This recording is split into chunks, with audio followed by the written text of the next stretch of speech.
Пайгамбарыбыз саллаллаху алейхи ва саллам Исра вал Ми'радж асманга көтөрүлүп намаз парыз болуп келген окуяда мен аялдарды көрдүм дейт. Тозоктогу элдин көпчүлүгүн аялдар экендигин көрдүм дейт.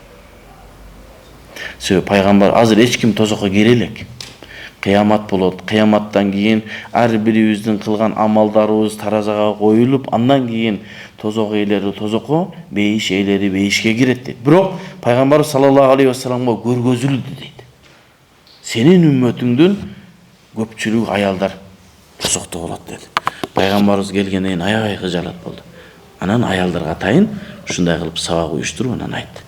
Садаканы көп кылгыла dedi. Силердин тозокто көп экениңерди көрдүм. Эмне себептен? Аялдар көбүнчө эмоцияга алдырып коюшат экен да. Акыл менен эмес, өзлөрүнүн эмоциясы менен көп мезгилде маселени чечип калат. Ошол жерде күйөөсүнө бир оор сөздөрдү сүйлөшү мүмкүн, күйөөсүнө бир шариатка туура эмес нерселерди айтышы мүмкүн, күйөөсү канчалык кызмат кылып атса деле, жакшылык кылып атса деле, таалим тарбиясын берип атса деле, кийимин алып берип атса деле, мага эч нерсе кылбадың дейт. Пайгамбарыбыздын нас хадиси бар. Сен дайым аялдарга кызмат кылып, аялдарга бардык нерсени кылып берсең деле, бир аз урушуп кеткенден кийин мага эч нерсе кылбадың деп айтат.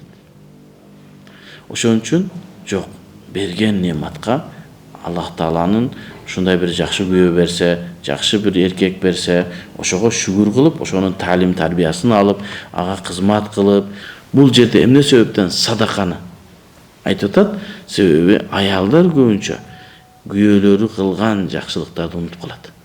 Күйөөлөрү кылган нематтарга капырлык кылат. Ал-куфру би ни'матилла деген нерсе, эркектин кылган нематын жокко чыгаруу деген нерсе, ал Аллах Тааланын нематын жокко чыгаруу деген.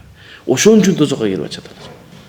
Ошон үчүн баарыбыз эмоциональный, билебиз, аялдардын эмоциясы акылына караганда эмоциясы күчтүү. Бирок таалим тарбия бизди оңдошу керек. Жок, мен ушундаймын эмес.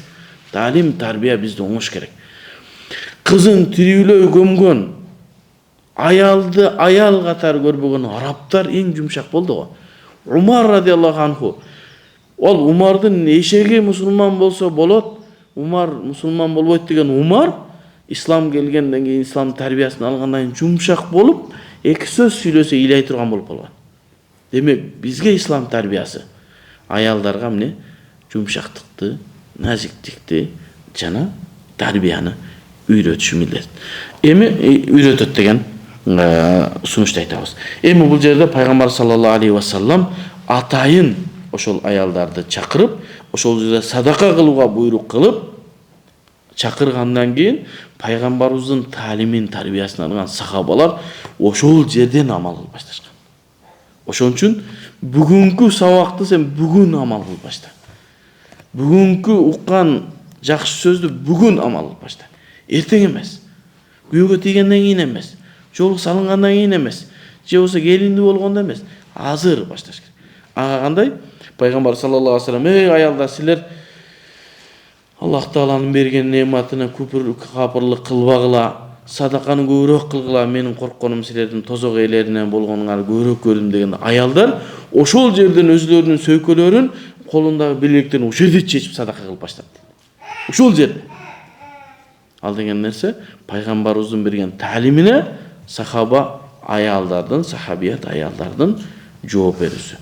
Биз дагы алган таалимибизге бүгүндөн баштап амал кылалы. Билал радиаллаху анху чапанын акырын чекесин көтөрүп барып аялдардын алтындарын ушул топтоп алды.